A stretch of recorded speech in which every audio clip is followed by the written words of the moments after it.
So it was beginning of December, sitting on the floor, and we were fighting about something, and he says, "You know what? Maybe." He said, "You've been stressing me out so much." He said, "I talked to some friends, and maybe we need to take a break, or maybe I need to live somewhere else for a little bit." And I said, "Look, let me read you something I wrote." And I had journaled all the various infractions. And I said to him, I said, it's like there's these two sides of you. I said, it feels like the one side of you I know really well and would never hurt me. But I said, it just seems like there's this other side of you that's like capable of stuff that I couldn't conceive you being capable of. And I said, I am trying so hard. I've been trying so long in therapy, but I said, it's like, I can't get these two sides like together. Like I can't. And I was like, and I know you've done so much and you've proven you've done so much with me, but I can't. And so I said the phrase again, it's like you have these two sides. And he did this thing with his face, Donna, that looking back, I realized he had done this a number of times when I had said something that he didn't expect me to say. So it's you blink and you miss it. But I said that to him, and in half of a blink, his face did this thing where it's like his eyelids got really big for a second, and the corner of his mouth curled up a little bit. So it was like a blink of an eye, and it almost looked like a little like flash of delight. And his eyes got big, and I'd noticed that happened maybe a handful of other times throughout the relationship where I think I'd said something that he didn't know or something, and it was that little smile. I'd never seen that before. I have a word for it now that it's called duper's delight. I'm Donna Anderson, and this is True Love Fraud Stories. This is part 2 of the story of Susanna, who thought she was in a romantic relationship with Luke. Susanna and Luke are not their real names. To protect everyone's privacy, all names have been changed. Part 1 describes how Susanna slowly slid into the involvement, which appeared to be safe and caring until it wasn't. In this episode, we learned the disturbing truth about Luke's actions, which he hid so well for so long. Luke did have a disturbing other side, but when times were good, they were some of the happiest moments of Susanna's life. So we go to this place in our state that has the cleanest and clearest and biggest lake on the East Coast. There's mountains that kind of trickle down into it. We get there and it's like we get our own little world. We'll go to these small towns. We'll get a really cool Airbnb. We'll go to whatever small town store there is and kind of laugh at the different characters. And for me, I love humans and I love different types. And so I'm never laughing at them, but I just love meeting all new types of people. So it's like we go to this small town. It's aesthetically beautiful. We're having fun. By this point, I was so comfortable with him. This was my other half. This was my biggest support. And so it's like we were in our own little world in this beautiful setting, kind of getting away from the hustle and bustle. And, I wake up to him. He's had coffee made for me. He's made breakfast, and he's got it all set up out on this patio that's overlooking these beautiful mountains in the lake. And he just I can't put into words what it feels like, but in some of those moments, I would think about my whole life, as a little girl and all the rough or hard things I had been through. And I remember having this feeling of, oh my gosh, what a blessing, and how lovely it is to be able to experience this, to be loved by somebody. And I loved the feeling of loving him too. It expanded my heart in ways that I didn't know I was capable of, and so with us, when things were good, it's nonstop laughing. It is nonstop, just everything.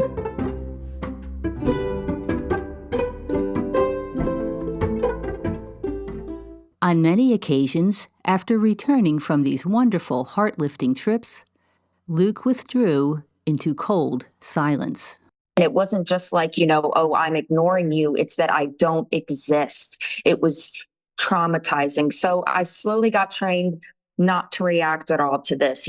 Any peep out of me, any slight deflated expression for me, I was ridiculed and condemned.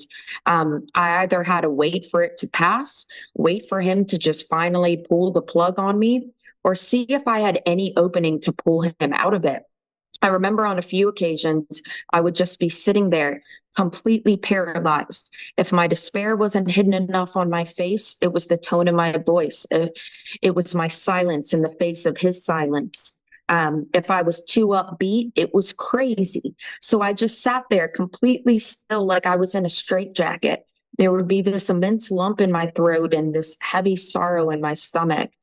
I wanted to cry and call my mom and have someone save me, but I wanted him to be warm again, to see value in me again. But I also didn't want to leave his side. It would be just as scary either way, but if I was at least with him, he couldn't cheat on me.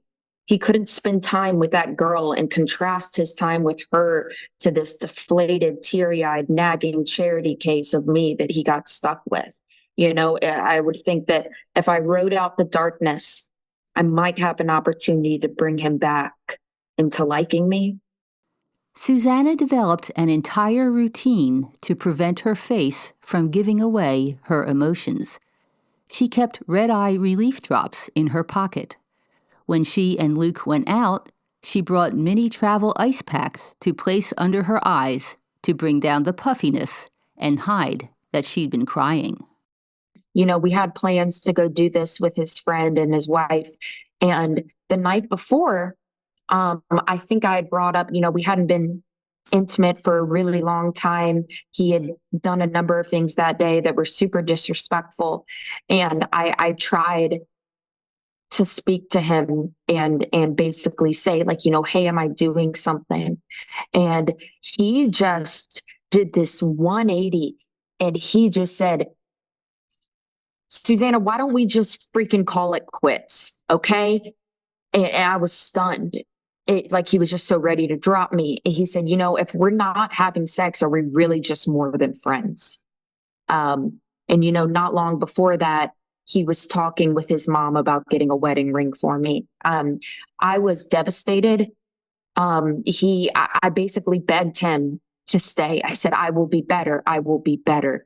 And he left it up of, okay, I guess we'll try and make it work. And I was so dejected. I mean, I was losing my mind, and I go home and I couldn't sleep for a bit. And then the next day rolls around and I didn't know if he was going to break up with me or not. Apparently he said, all right, I guess we'll go to, his friend's house. I'm like, okay. And we're in the car on the way there and he is just ice cold. And I'm in that thing where I'm in a straitjacket again, and I've got all this stuff rumbling inside of me. He said, your face is palpable. And that just wrecked me right as we pull up, right? And he had told me on the way there, we'll say his friend's name is Steve. He was like, I told Steve that, you kind of had a meltdown last night. I don't know if we were going to make it, but we're going to come anyway. And I just had this feeling. I had my ice packs with me, all of that. I said, I cannot seem like how he described me. And so then, I come in, I ask Steve if I can use his bathroom, and then I do my routine. Susanna employed her routine to camouflage her distress when she was around other people. So what I would do is, in the car ride leading up to wherever we'd go, it would feel like I increasingly feel like I just needed to throw up tears. So I would essentially go in the bathroom and I would burst out in tears silently.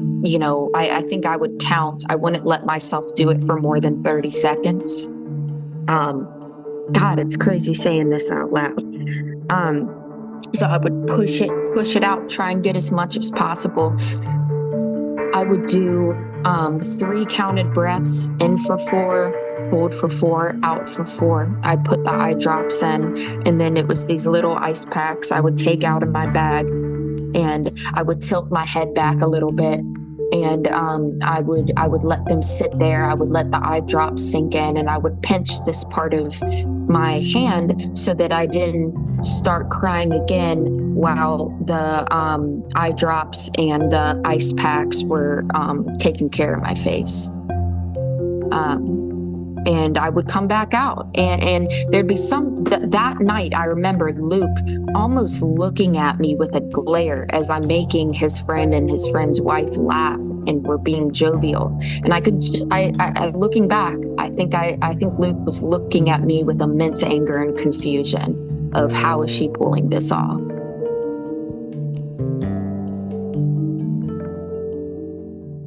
Susanna worked hard to overcome her anxiety about her relationship with Luke. She'd been around psychology her whole life. Her mother was a clinical professional.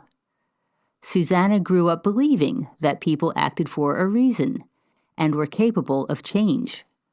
Luke continued to have bouts of sullen depression and implied that it was her fault. Susanna believed him. I was meeting with my therapist eventually 2 times a week to figure out what in the world was wrong with me.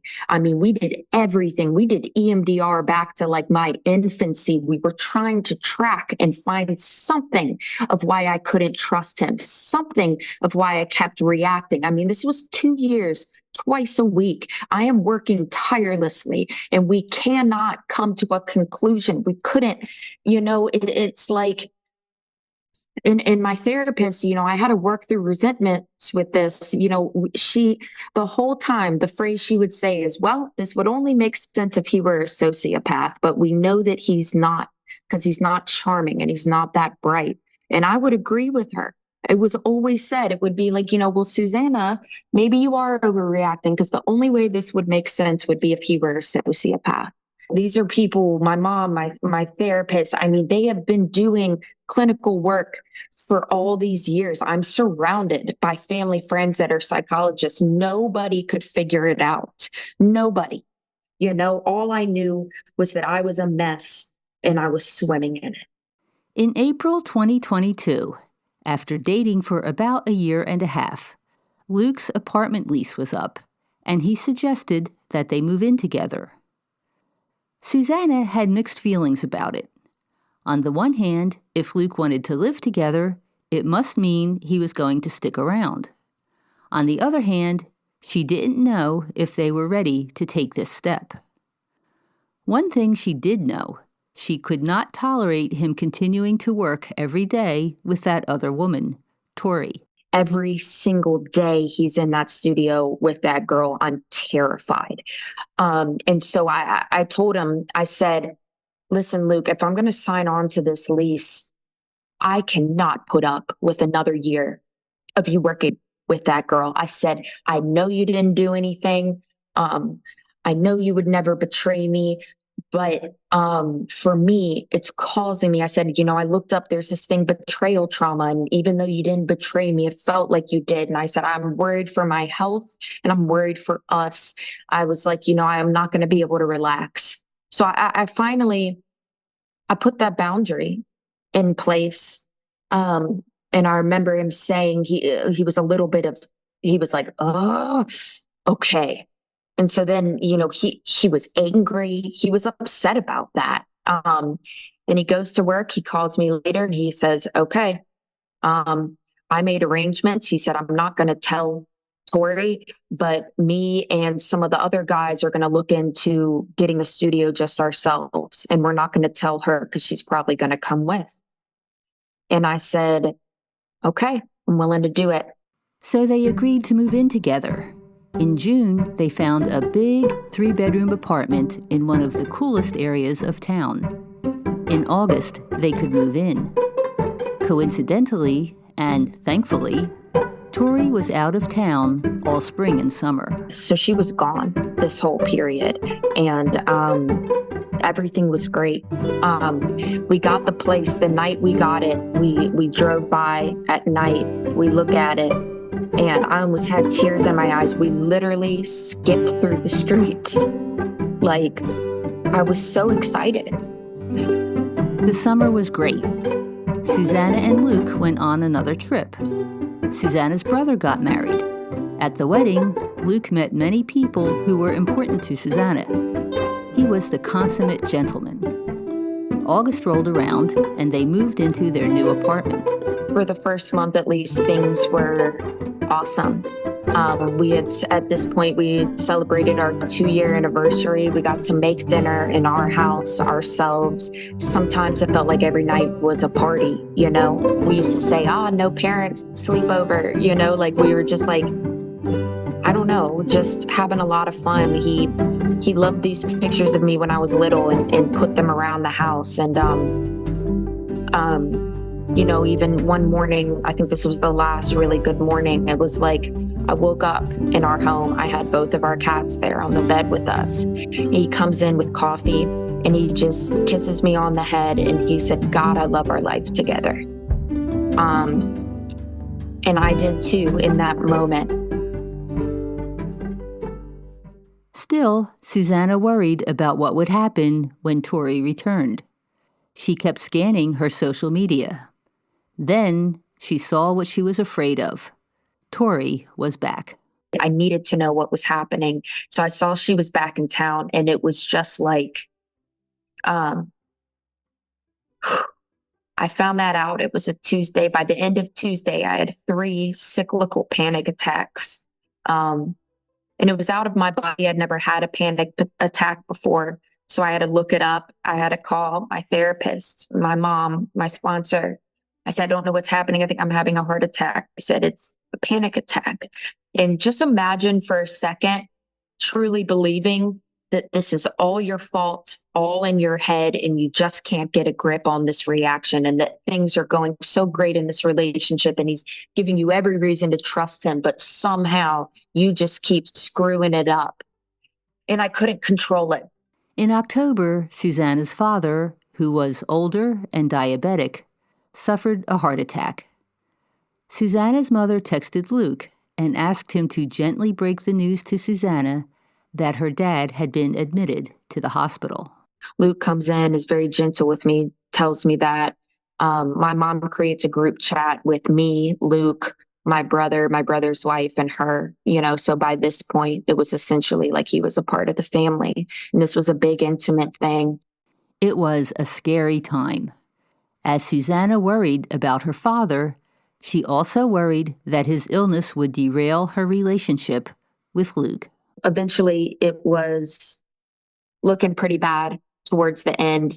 And, you know, my symptoms have been increasing before this. My panic attacks were increasing. So I already, you know, wasn't on good behavior, I guess. And I was so afraid about my outbursts affecting him. So I actually assured him when it was looking bad with my dad. I said, Luke, I want to promise you, I'm not going to be that upset about this. I've been planning for this my whole life. I'm in a good place in my life. I just don't worry. I'm not gonna be hysterical. I'm not gonna make things worse for us. I'm gonna be working with my therapist and my family and my support. And I'm not gonna put any of this on you. It's heartbreaking to know that I had to say that. Susanna cautiously, apologetically, asked her boyfriend to be nice to her when her father's time came. I guess if there's ever a moment and you have the bandwidth for it, maybe we could just share some memories about my dad. That might help. Um, and I was like, I think, I don't need you to carry me, but I was like, maybe one little nice thing, maybe a card or something. And so he got me a card, and it was, really nice. A lot of it sounds contrived now. I wonder if he like read these things or saw these things in movies, but it was, a card that was like, I don't want you to think you have to be anyway. Your sparkle is still there, and I love you so much, and we're gonna get through this. So he wrote that card, but then yet again, I'd have some days where, I'd be a little sad about what was happening with my dad, and I had to cry privately in my room so he didn't think I was causing more trouble. Um, he would sometimes be nice about it, but I had so many of my emotions numbed at that point. I don't know what I was hiding. So then finally, end of October, I get the call that I should come say my final goodbyes to my dad, that a lot of people were coming from out of town to see them. And I told Luke, I said, okay, I'm going to go to the hospital today, and I think I'm going to say my goodbyes to my dad.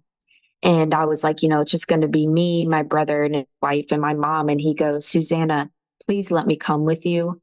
I said, I was like, I love you, but you don't need to do that. This is a kind of intimate thing. And he grabbed me and he looked me in the eyes. He said, Susanna, I need to tell your dad that I'm going to look after his little girl. And so I said, okay, you can come with me.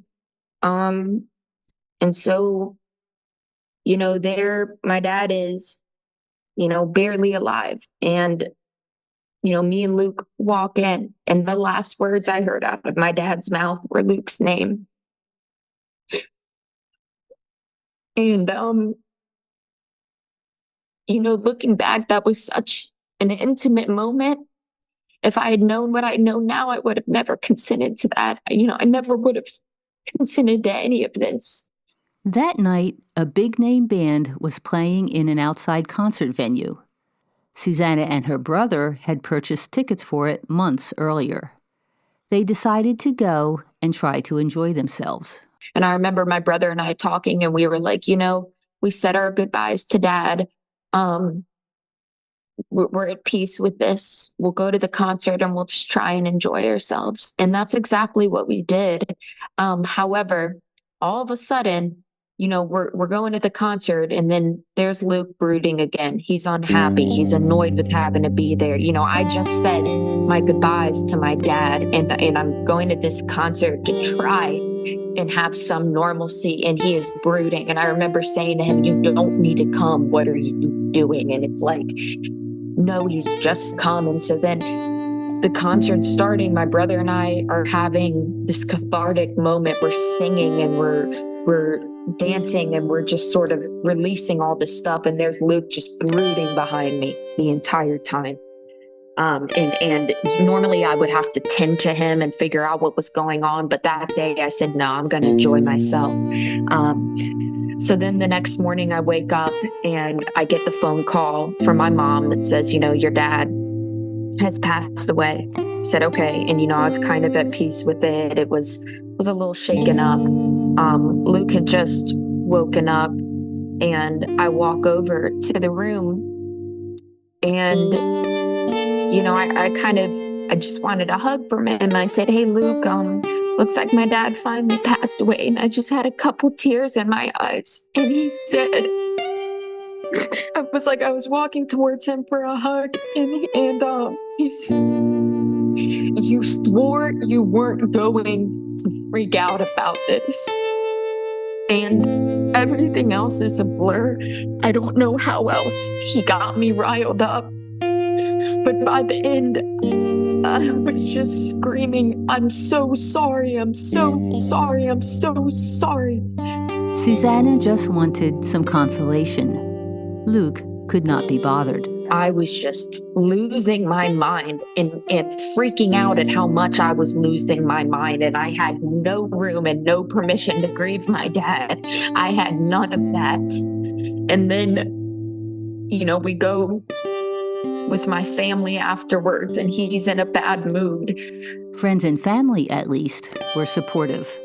In the coming days, many people whom Susanna had known forever came to town to celebrate her father's life. A lot of us were in the living room laughing one night, sharing stories about my dad. And Luke was doing what he typically does in big groups, where he'll either be on his phone. He doesn't always jump into conversations. He'll ask me afterwards, how was my face? How was my face? Did I look mean? Did I look, always ask me, how was his face?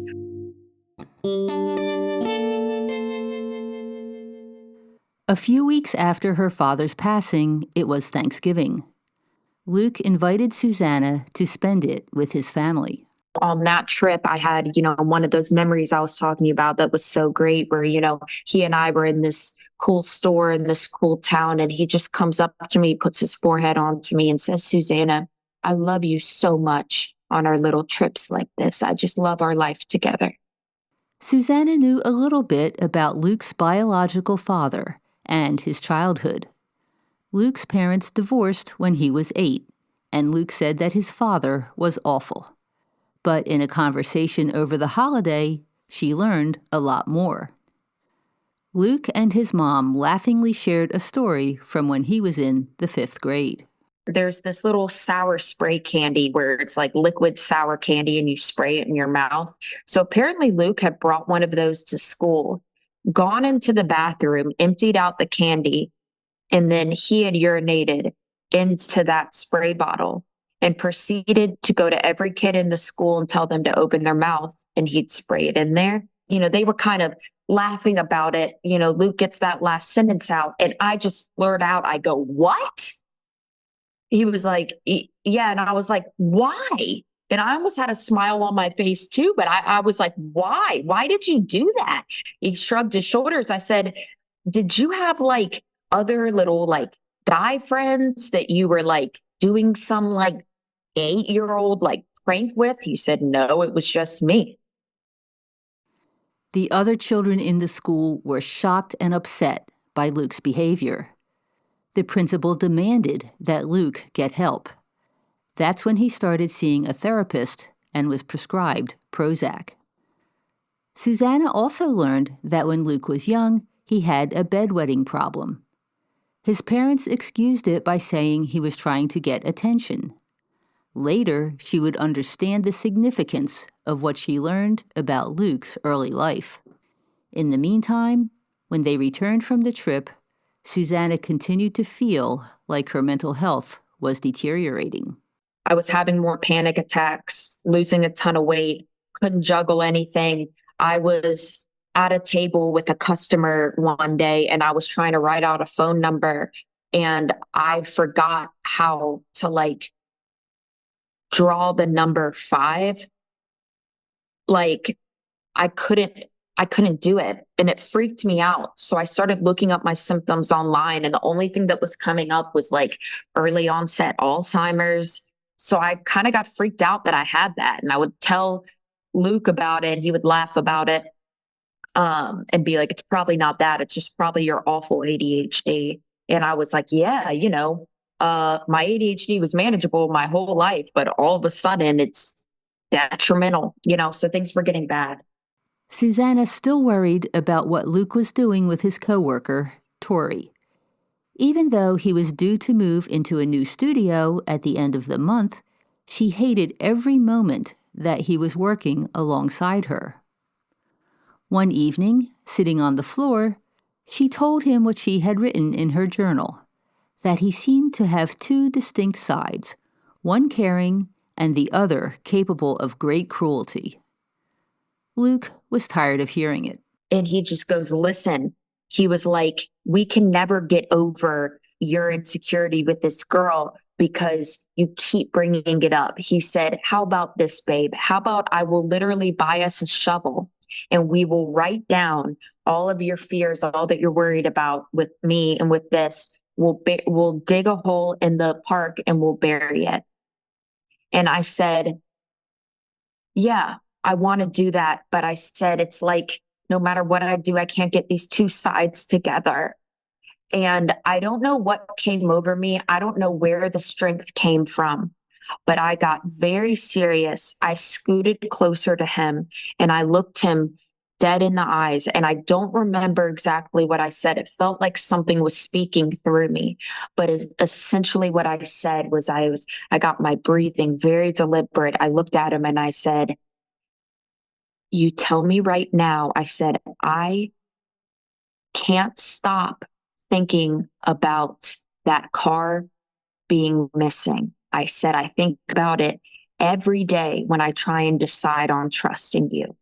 I said, if we go forward, I need to know the truth. That's what I need to let it go." And he didn't say anything. And I looked him in the eyes and I said, "Listen to me. I'm looking at you and I'm going to be able to tell if you're lying. Tell me right now. I am a big girl that can handle it. Tell me where that car was." And he said, "Yeah, I was with her." And I said, "Oh," like I just kind of, I went numb, and in that moment, I mean, I just don't have the words. I had this quick flash of, and I said it out loud. I said, wait. I said, "This whole narrative, the whole time, has been because I couldn't trust you. Wait, why would you do that?" He said, "Because you told me not to." I said, "I didn't tell you not to. I said, what?" He said, I know." He's like, I know it was stupid. I just needed to do it because you told me not to." And I was like, whoa, you realize that the entire story this whole time has been that I'm crazy. He says, "Well, all it was that." And then it started as that. I said, "Well, what was this? Were you physical? Were you physical?" He said, no, she had a boyfriend. No, I just, I'm so used to my relationships falling apart right away that it was, you told me not to do it, but I figured the relationship was going to fail anyway. So I did it." I was like, oh my God. I stepped outside. I called my mom. I don't remember what I said. My world just stopped. I come back in and I say, "Hey, you got to be honest with me. Was this an emotional affair? Was this?" And Donna, I hadn't been able to see the two separate Jekyll and Hyde by this point. So really, I'm just going off of him as being the human in the human suit that I know. And that one would have never been capable of, our bond was so good when it was good that why would you even entertain that, And so I said, "Was it emotional? Did you feel anything?" And he said, "I don't know. I mean, I guess, a little bit." I said, "You used to tell me she was so basic and lame and that you used to have a crush, but then you started working on her and realized how good you have it with me and all of that." And I was like, "How many times?" He said, "Just that one time, just that one time." I said, "You did that a week after we got back from visiting your parents. Why would you do that?" And he didn't have answers. He threw out a number of things.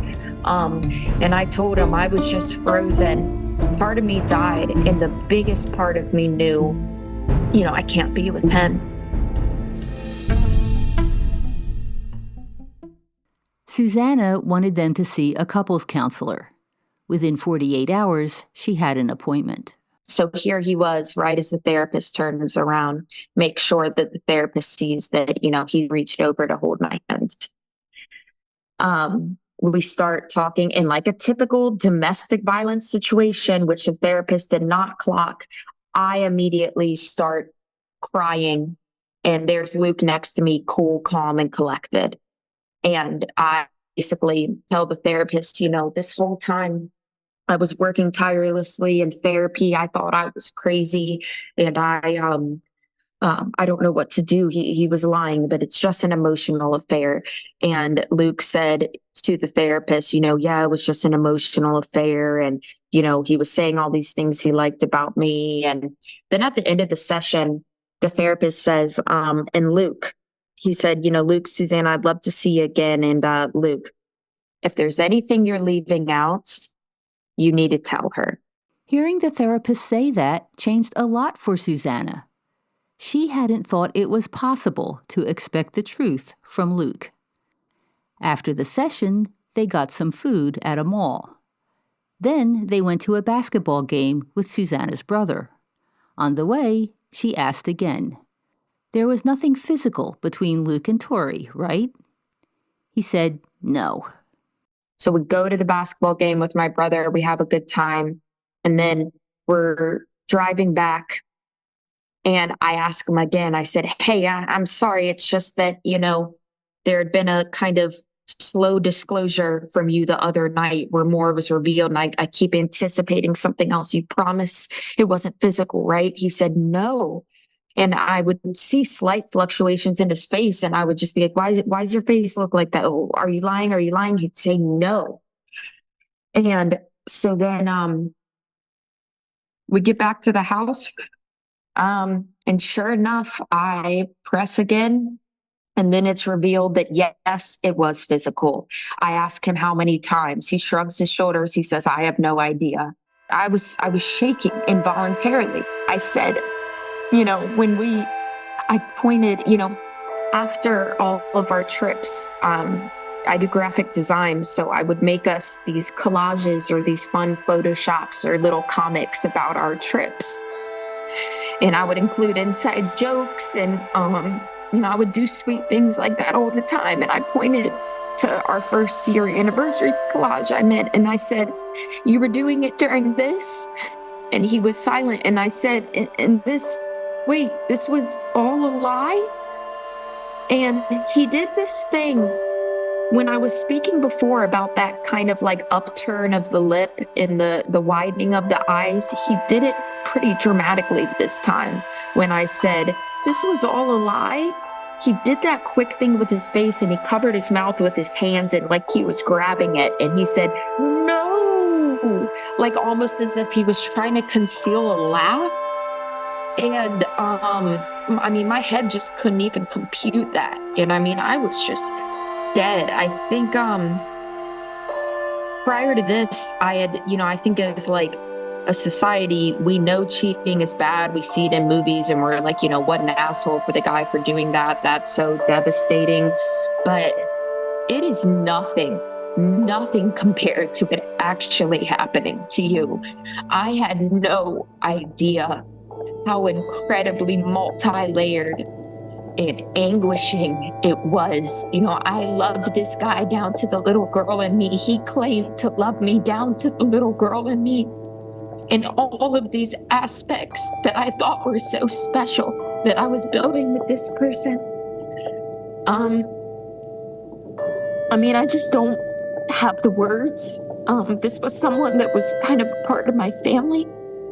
He would call me his life partner. The friends that would see us would be like, man, you guys are kind of like life partners.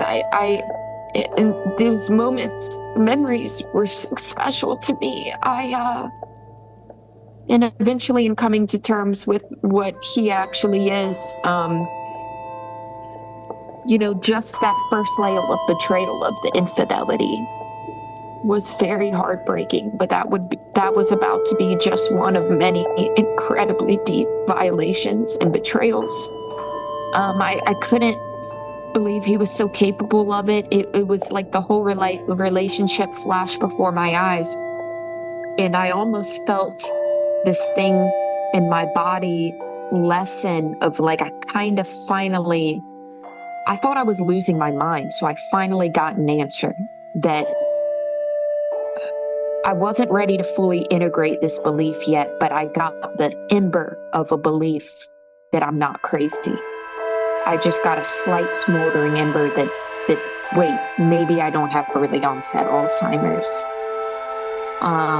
And that was absolutely horrific.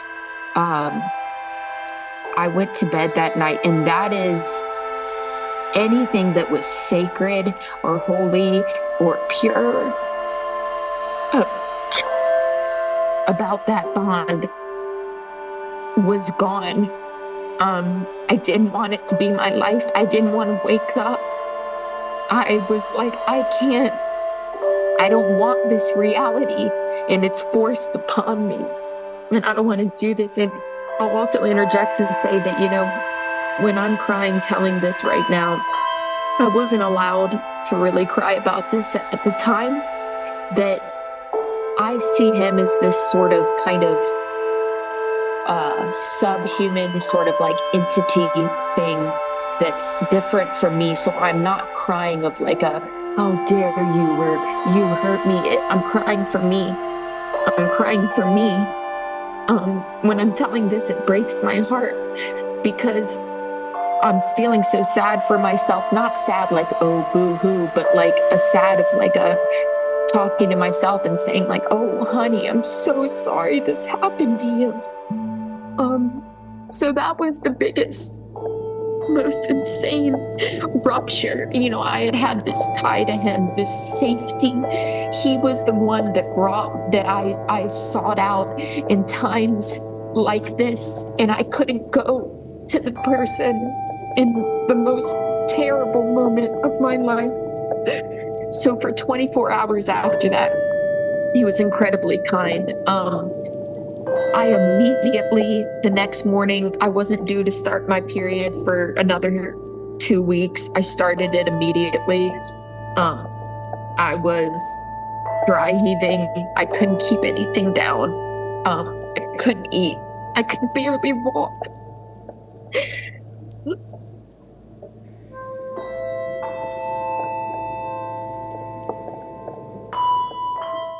The next day, Susanna went to work. Between the stress and a bit of a stomach bug that she'd picked up, she felt terrible. Susanna had never missed a day of work in her life, but she could not finish her shift. So Luke had to come get me. He had to help me up the stairs to our apartment. And he held me and he read to me this meditation that my therapist had sent me. And he goes and he says that he spoke to his friend Paige, and he says, Paige says, wow, you were a survivor. And he was like, but Paige says that you should be angry with me more, not with Tori. And I remember saying, I was like, I can't be mad at you. I love you. And he says, no, I think it would be good for you to just get mad at me. And he successfully convinced me. I don't know what I said. I just cried and I just said, how dare you, how dare you, how dare you. And I guess what he was looking for was an excuse to disengage, and he got it. And he said, well, that was pretty abusive, and left. And, I'm laying there just, I'm viewing myself as like my mom's daughter. I'm somebody's sister. I'm like, I felt like I had been raped.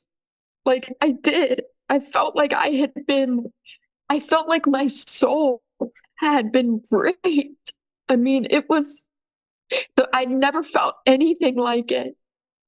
So then the next morning, cold as ice, the remaining 3 weeks, I now have the words for. He was completely unmasked, and it's terrifying. Up until this point, Susanna had been in a rhythm with Luke. She felt bonded to him. Just a couple days ago, I couldn't wait to get off work to come home and just laugh and dance with him and the cats. And the next day, he is completely frozen still. He's sitting in his chair. He's barely blinking. He's not even moving.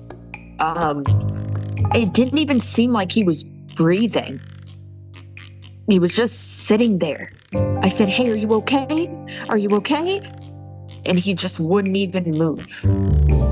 I was like, oh my gosh. So I go away and I hear this like maniacal laughter. I go back and he's just grabbing his face and he's going, ah, like laughing almost like a clown. I said, what's going on? He said, he said, I don't know, maybe I'm going manic. And the way I described it in a text message to my mom was, I said, it's like he's a frenzied clown, is what it felt like a clown in the literal sense, like the makeup, like what we think of as like a silly clown. It was like frenzied, and he was just like, oh my God, like just like all crazy like that. And I was so worried. So I text his best friend and I say, hey, can you call Luke? I've never seen him like this. I'm really freaked out. His friend goes, sure, I'll call him. I mean, I can't describe it. It's like he's not a human anymore. It's like just this like evil thing. And so, a text message I was sending to my mom, I was so worried. I sent this text. I brought him in food. I brought him in coffee, water. I even tried to hold the coffee up to his mouth. I said, baby, can you drink something? Can you stay with me? Can you please just drink something? And all he did, he wouldn't even look at me. He just grabbed it out of my hand, walked to the kitchen, poured it out, and went in the other room and just sat there. And I didn't know what was going on. It's like he was a corpse. He wasn't moving. He wasn't looking at me. He was just this evil little thing.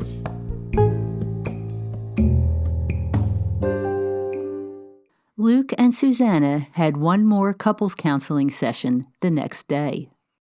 We go in and I'm a mess. And I tell them, it was revealed that it was physical.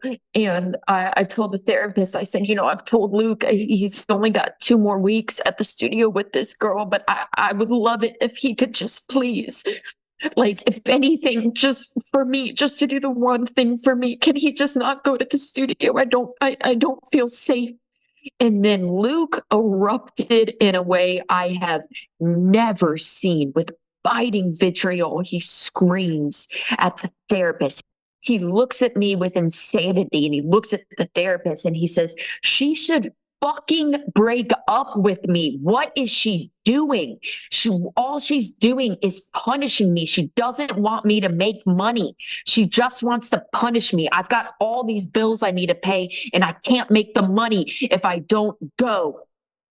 And it was, I said, no. It was like, no matter what, he couldn't see that I was just somebody that loved him, that was asking, hey, I have not asked anything of you. I am just asking you to please see me as a human. Just understand. I said, no, I'm not punishing you. Not everybody works that way. That's not how my mind works. I want to feel safe. I'm dying. Please. And he just claims, okay, well, I guess I'll sell all this stuff.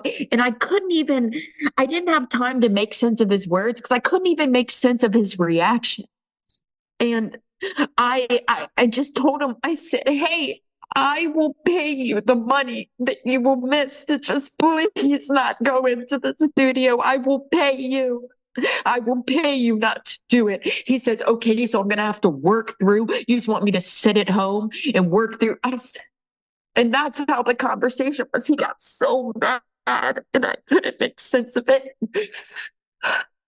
So I gave in. I said, fine, go to the studio. And I put a mask on because I was so ashamed. I felt so ugly. I didn't want him to see my face. And I just couldn't look at him. And he as soon as he got permission to go to the studio, it's like there was a lightness in his step again. And I was so angry, but I was so oppressed. I couldn't. And so again, it was several days of him being so cold.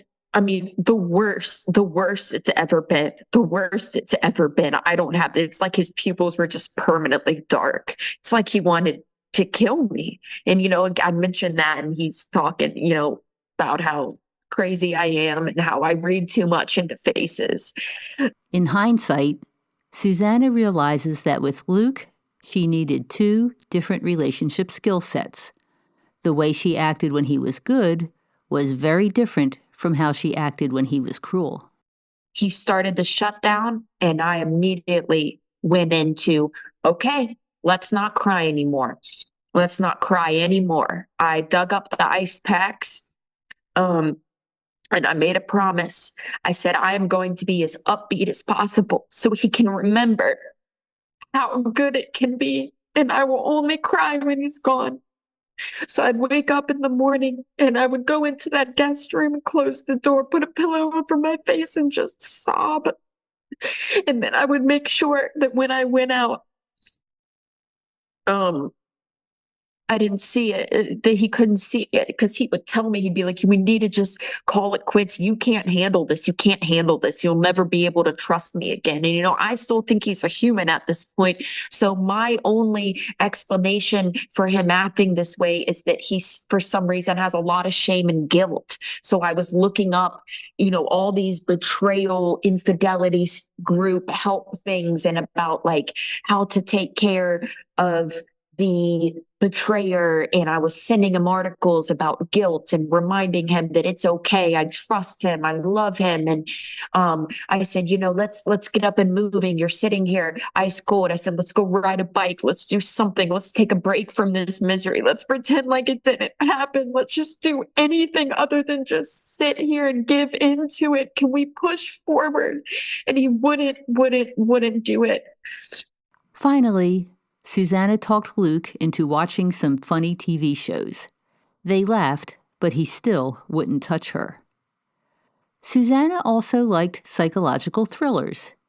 Usually she had a high tolerance for blood and guts, but on one of the last nights with Luke, the movie they were watching affected her. I got really hot. I got nauseous. I got lightheaded, and I had to get up. It was like I kind of felt the weight of everything coming. And I have never passed out before in my life, but I get about halfway down the hall and everything goes black and I just crumble in this door frame. And again, when I'm crying, I'm crying for me, the precious girl on the floor there. I had just passed out. And I bonked my head a little on the frame on the way down. There was just a little bit of blood.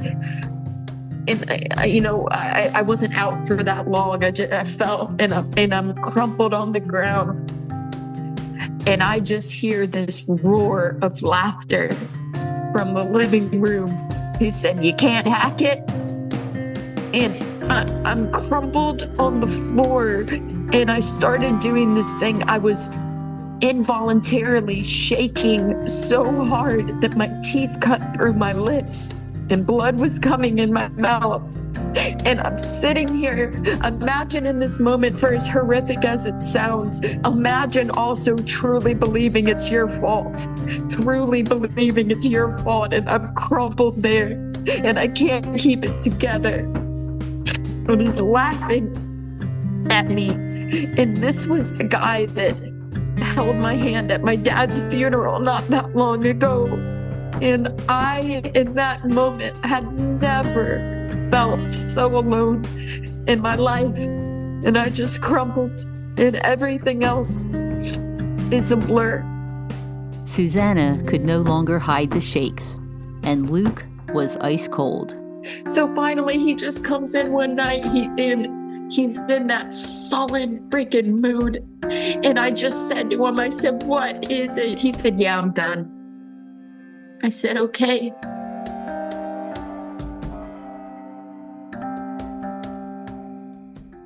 Luke told Susanna that the relationship had gone on for too long. He stayed with her just to be nice. He slept with the other woman for the thrill of it. Maybe he didn't actually love her. He just stayed out of guilt. Susanna had one last request. She asked that they meet with her therapist. Luke reluctantly agreed. She was hoping that she would be heard. That didn't happen. He was an absolute ass to my therapist. He screamed and he yelled at me. He said, "You need to get over this. You make things up so much bigger in your head. You make it worse for yourself. Just we had some good times, we cut our losses and we go our separate ways. It was good while it lasted. And I was just floored. I had no idea what to do. And I didn't understand the anger. I even told him, I said, why are we yelling about this? Why does it have to be yelled? Where is the anger coming from? You know? And my therapist teared up too. Um, you know, so we're like, okay, I go home. He makes plans to move out. Um, if I had a stomach bug, I guess he got it. Um, you know, one of the last nights with him was the only time I ever saw him cry. He had a stomach bug so bad that I went to the store and I got all this stuff for him. And I go into the bedroom where he's lying, and he's in so much pain that for the first time in the 2.5 years, I saw a tear escape his eye. And he had never looked more human to me than in that moment, and this warmth came over me. And I felt sad for him. And as I'm feeling this, he looks at me and he says, "Did you fucking poison me?" And I said, "No." Like, that's all he said. The relationship was over. Within 24 hours, Luke deleted all photos of them from social media. He followed all the girls that he had unfollowed for Susanna. He talked about getting a new bachelor pad. It was miserable.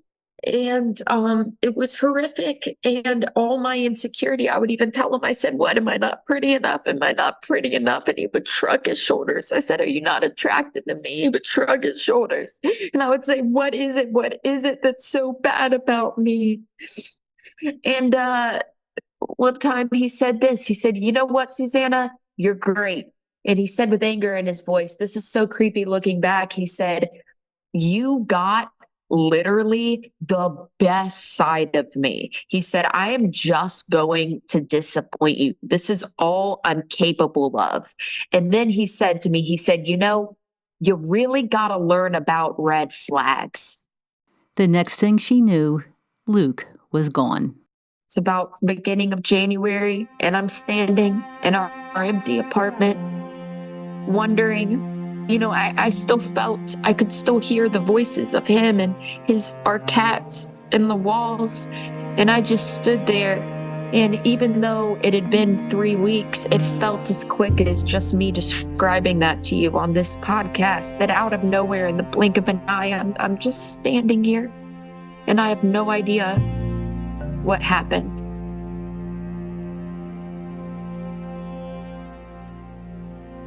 I'm Donna Anderson, and this is True Love Fraud Stories.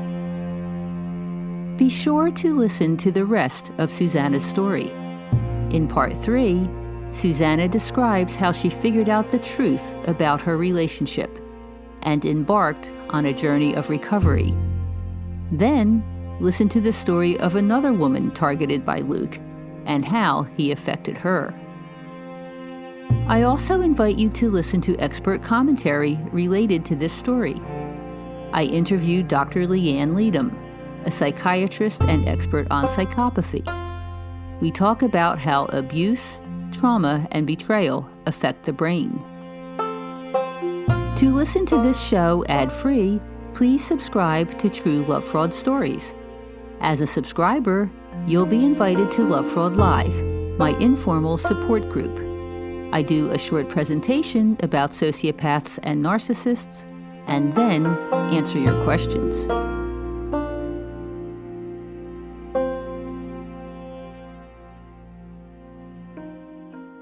Was there another thing that you wanted to bring up before talking about moving in together? One other thing that really screwed me up, he claimed he saw a therapist. And there'd be a few times in the mid phase of the relationship where, I was acting up again and I couldn't get control of my emotions. And he would tell me, he'd say, "My therapist," this is a direct quote. He said, "My therapist says that your trust issues are making me pull away from you and you're causing chaos for both of us." He said his therapist said that. And, whether he had a therapist or not, looking back, it's like, well, clearly you weren't honest with your therapist and telling him about how deceitful you were being, or you don't have a therapist at all. So that was one thing that kept me chained as well.